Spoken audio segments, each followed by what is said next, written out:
Manuel Balcázar, especialista en inteligencia, seguridad nacional, director de MB Consultores. Manuel, gracias por tu tiempo. ¿Cómo estás? Muy buenas noches.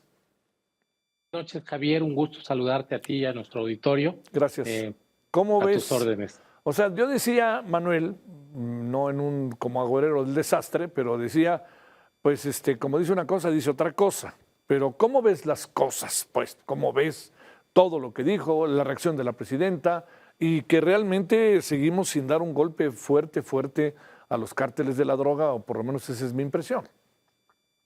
Sí, es muy interesante esta circunstancia porque a mí me parece que estamos viendo una vieja conversación y un nuevo contexto. No es la primera vez que el presidente Donald Trump en este su segundo mandato y primer año por cumplir, dice que México está gobernado por los cárteles y que la presidenta está muy asustada. Lo ha dicho un par de veces y la presidenta Sheinbaum ha respondido palabras más, palabras menos, prácticamente lo mismo. Somos un país soberano, no es necesario, nos estamos coordinando y cooperamos.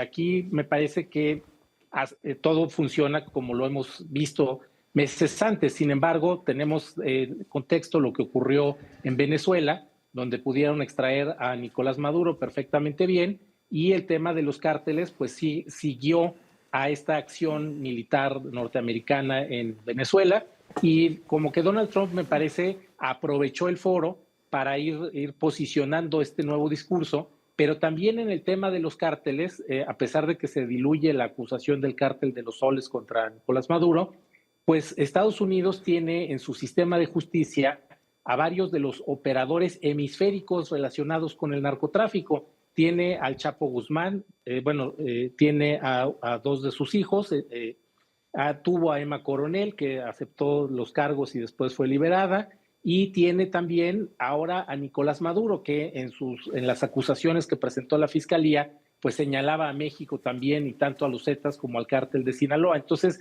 hay mucha información por salir, más la que se está recopilando en términos de inteligencia, pero creo que este nuevo contexto nos muestra un Donald Trump mucho más decidido, mucho más insistente en términos discursivos, lo cual llegó a matizarse un poco con las declaraciones del embajador estadounidense Ron Johnson, que dice, bueno, pues es una cooperación muy dinámica, muy buena en las últimas décadas, las que estamos teniendo actualmente, lo cual incluiría posiblemente a la Iniciativa Mérida, que fue un gran espacio de colaboración México-Estados Unidos, pero vemos también el resultado de la reunión de la llamada entre el canciller Marco Rubio y el canciller Juan Ramón de la Fuente, donde el canciller de la Fuente dice, pues vamos bien, vamos a seguir cooperando, y Marco Rubio, el secretario de Estado norteamericano, dice, tienen que hacer más, tiene que haber evidencia, no es suficiente lo que se está haciendo.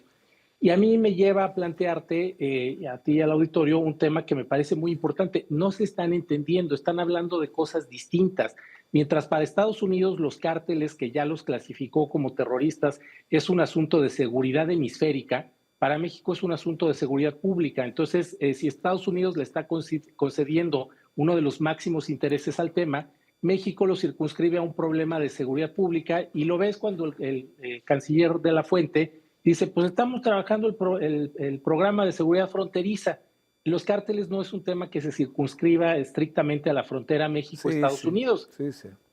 Sí, vemos que llega hasta Venezuela, y déjame usarte una comparación. Es como si un niño que está aprendiendo a sumar y a restar habla de números y de matemáticas, y unos ingenieros le hablan de cálculo diferencial integral. Son números, son matemáticas, pero uno está hablando lo básico y el otro está hablando algo mucho más avanzado. Entonces, no se están entendiendo, y creo que México deja ver una vulnerabilidad importante que viene desde la administración anterior, y en esta todavía puede componerse, que es el concepto de seguridad nacional que la presidenta Sheinbaum, como titular del Poder Ejecutivo Federal, va a usar para coordinar a su gabinete y a todos los recursos del Poder Nacional mexicano.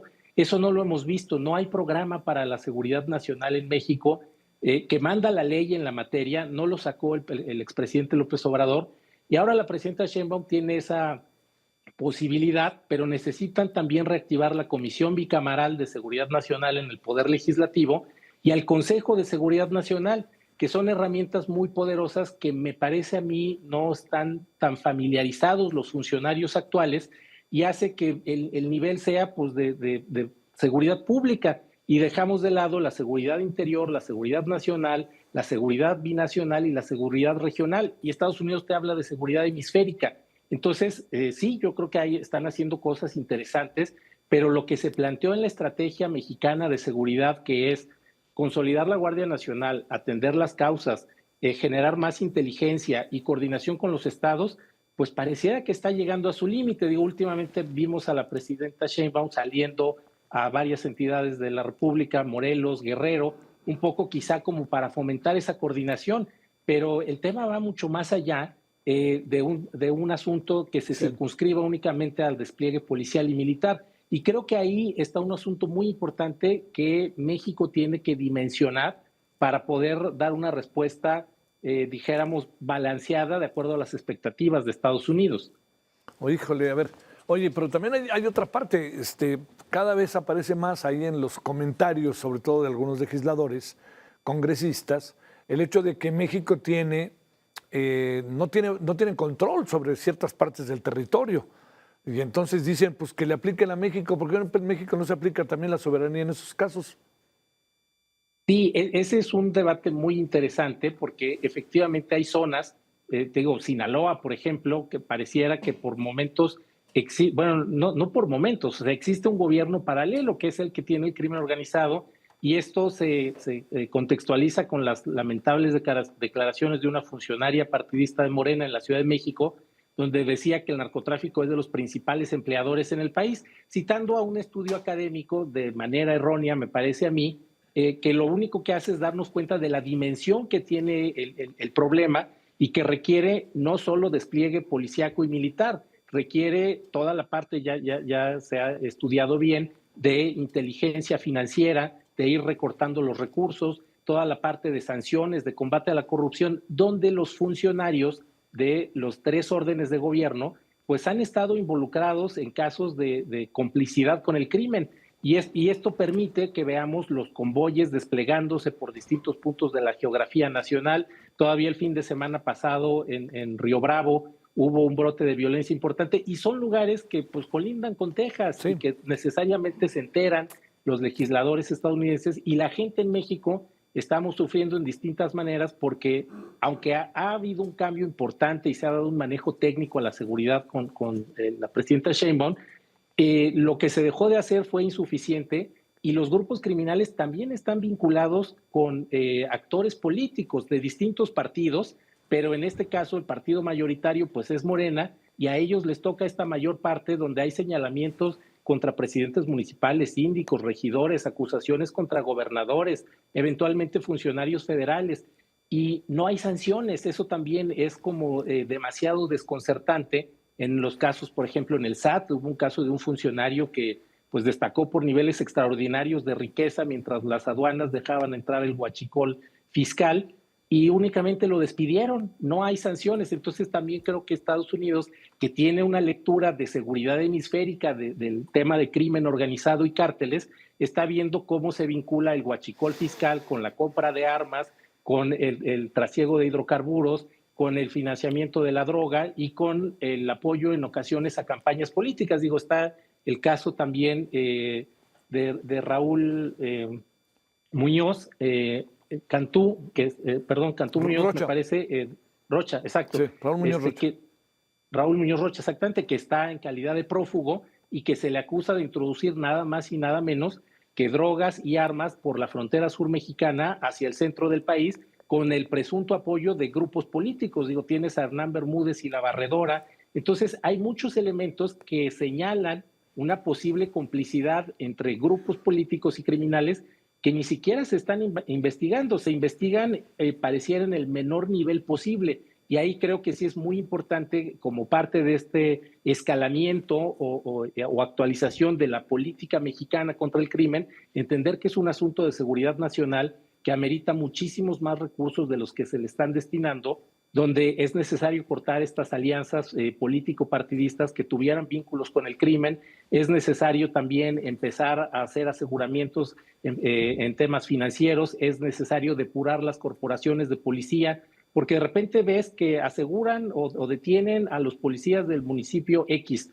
Bueno, ¿y dónde están esas personas que los certificaron, los aprobaron en términos de control de confianza, los reclutaron, les pagaron? Esos funcionarios son normalmente responsables en las fiscalías o en las secretarías de seguridad pública y pues alguien a nivel superior tuvo que autorizarlo y la ley es muy clara en términos que por omisión o por comisión puede haber una responsabilidad administrativa.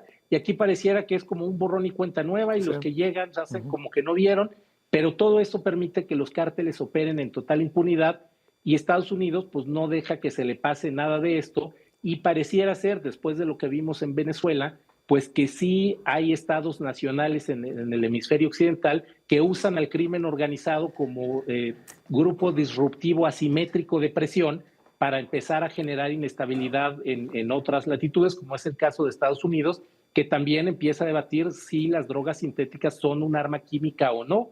Y ahí me parece que hay claves muy importantes que el Consejo de Seguridad Nacional mexicano debería estar leyendo para proponerle a la presidenta medidas de atención integral y no dejar únicamente que lo atienda el canciller o que eventualmente se reúna el secretario Harfuch. Son figuras muy claras que establece la Ley de Seguridad Nacional para poder enfrentar problemas de esta naturaleza y pues poder dar los resultados concretos que está pidiendo Estados Unidos, hacer algo que realmente se vea como suficiente y restringir esta tentación militarista que tiene Trump y me imagino es tratado de contener por sus asesores, pero Donald Trump es un personaje en estos sentidos de uso de la fuerza relativamente impulsivo, no impredecible, porque lo predecible me parece que es lo que ya vimos y más ahora que viene en su segundo mandato, pero si se logra entablar un diálogo a nivel estrategia geopolítica global y el rol que puede tener México en la estabilidad del hemisferio, creo que vamos a ir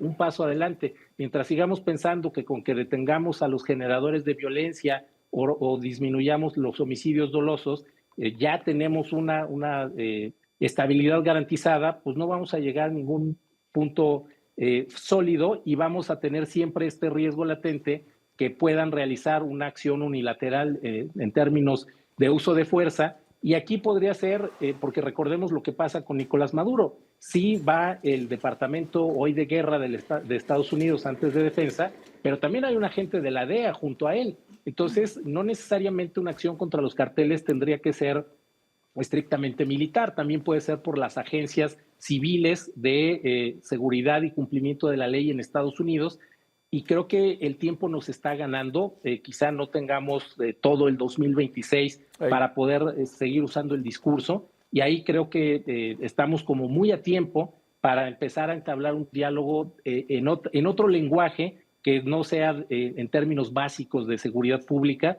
sino de seguridad nacional entre dos países que comparten una frontera muy dinámica. A ver, cerremos entendiendo lo predecible, no predecible que es Donald Trump, ¿no? Así que juguemos con las palabras. ¿Lo ves como algo que la presidenta dice que quedó claro que no va a haber una acción militar? Digo, ¿lo ves tan tajantemente? Digamos, entiendo también que hay una narrativa presidencial para la sociedad, también lo entiendo, y que me parece totalmente lógica, pero lo que pasa es que no sé qué esté pensando realmente la presidenta cuando dice eso, ¿no?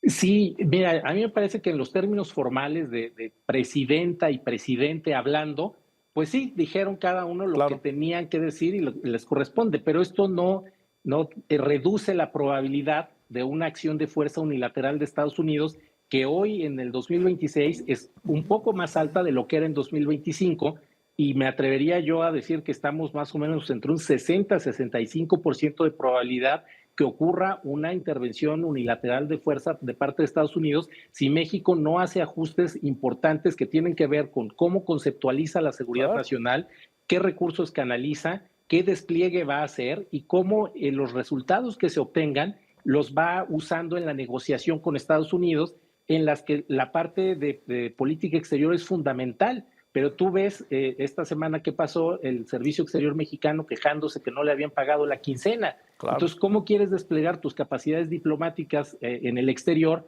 cuando tienes temas administrativos, presupuestarios, pues muy limitados que te van amarrando? Y eso hace pues que esta probabilidad que te digo desde mi perspectiva oscile entre el 60 y 65% y esperemos no aumente a más. Te mando un saludo, Manuel. Gracias. Muy buenas noches. Igualmente, Javier, gracias a ti. Buenas noches. Gracias, Adiós. Manuel Balcázar. Gracias.